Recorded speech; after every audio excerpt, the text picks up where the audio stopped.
చాలామంది మా దగ్గర కౌన్సిలింగ్‌కి వచ్చినప్పుడు కూడా అసలు మొబైల్ ఫోన్ అనేది జనరల్‌గా ఇది శత్రువా? లేకపోతే ఏంటి అసలు దీనివల్ల ఉపయోగం ఉందా? చాలామంది మొబైల్‌లో నేర్చుకుంటున్నారు. ల్యాప్‌టాప్ నుండి మొబైల్‌లో చాలా పాఠాలు నేర్చుకుంటున్నారు. చాలా నాలెడ్జ్ వస్తుంది. లేదా ఇన్‌స్టాగ్రామ్‌లో కూడా నేర్చుకుంటున్నారు పాఠాలు. అండ్ ఫేస్‌బుక్‌లో కూడా నేర్చుకుంటున్నారు. యూట్యూబ్‌లో కూడా నేర్చుకుంటున్నారు. అదేంటి సార్ మీరు సతీష్ గారు వద్దు మొబైల్ అని చెప్పి కొంతమంది అంటారు.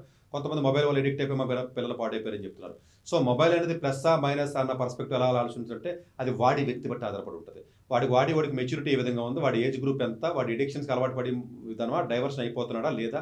దాన్ని ప్రాపర్‌గా వాడుతున్నాడా లేదా అని ఇప్పుడు మొబైల్ నేను కూడా వాడతాను. ఫర్ ఎగ్జాంపుల్ నాకు అవసరమైనట్లు నేను వాడతాను.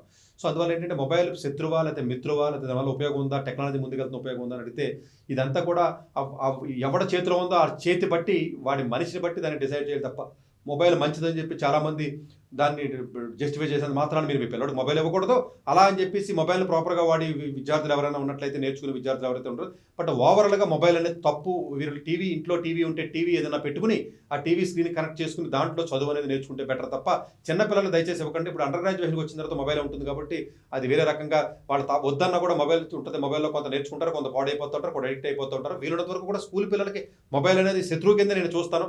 అతి తక్కువ మంది మాత్రమే వేలల్లో ఒకళ్ళిద్దరు మాత్రమే దాన్ని పాజిటివ్‌గా యూజ్ చేసుకుంటారు తప్ప మొత్తం మిగతా వాళ్ళందరికీ కూడా శత్రువు కింద అయ్యి అదే వాళ్ళ యొక్క జీవితాన్ని కెరియర్‌ని నాశనం చేసి ఒక సాధనం కింద అవుతుందనే మనం చెప్పాలి. మేబీ కొంచెం అడల్ట్ అయిన తర్వాత పెద్ద స్టూడెంట్స్ అయిన తర్వాత లేదా పెద్ద వ్యక్తులు అయిన తర్వాత కొంచెం ఏజ్ వచ్చిన తర్వాత వాళ్ళకి అది మేబీ ప్లస్ కింద కన్వర్ట్ అయ్యే అవకాశం ఉంటుంది తప్ప చిన్న పిల్లలకి అది శత్రువా అని అడిగితే శత్రువు కింద మనం చెప్పాలి. పెద్ద వ్యక్తులకి మంచిదా అంటే మంచిదనే చెప్పాలి. ఎందుకంటే పెద్ద వ్యక్తులు డివేట్ అయినా పెద్దగా సొసైటీకి నష్టం ఉండదు. మేబీ చిన్న పిల్లలు ఎందుకంటే దేశానికి చాలా అవసరమైనటువంటి వ్యక్తులు కాబట్టి వీలున్నంత వరకు కూడా మొబైల్ ఇవ్వడానికి ట్రై చేయకండి. స్టిల్ ఆన్లైన్‌లో మీరు ఏదైనా చదువుకోవాలనుకున్నట్లయితే టీవీకి ఏదైనా కనెక్ట్ చేసుకుని చక్కగా ఆ మొబైల్ ఏదైనా వినాలనుకున్నట్లయితే వినండి.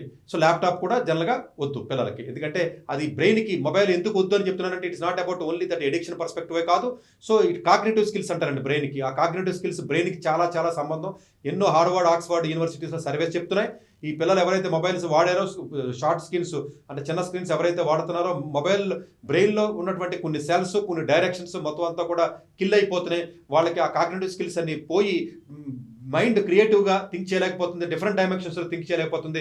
దీనివల్ల చాలామంది పిల్లలు డిప్రెషన్‌లోకి వెళ్ళిపోయి చాట్ బాట్‌తోనే మాట్లాడుకుని లేదా చాట్ బాట్స్‌తోనే లేకపోతేనేమో ఏఐలతోనే మాట్లాడుకుని వాళ్ళు ఎడిక్ట్ అయిపోయి జీవితాన్ని నాశనం చేసుకుని ఈవెన్ సూసైడ్స్ వరకు కూడా వెళ్ళే అవకాశం ఉందని చెప్పి చాలామంది హెచ్చరిస్తున్నారు కాబట్టి పిల్లలకి వీలైనంత వరకు హై స్కూల్ వరకు 12th క్లాస్ వరకు కూడా మొబైల్ అలవాటు చేయకండి. స్టిల్ మీరు నేర్చుకోవాలి నాలెడ్జ్ అనుకున్నట్లయితే వేరే సాధనాల ద్వారా నేర్చుకోండి. అది శత్రువే.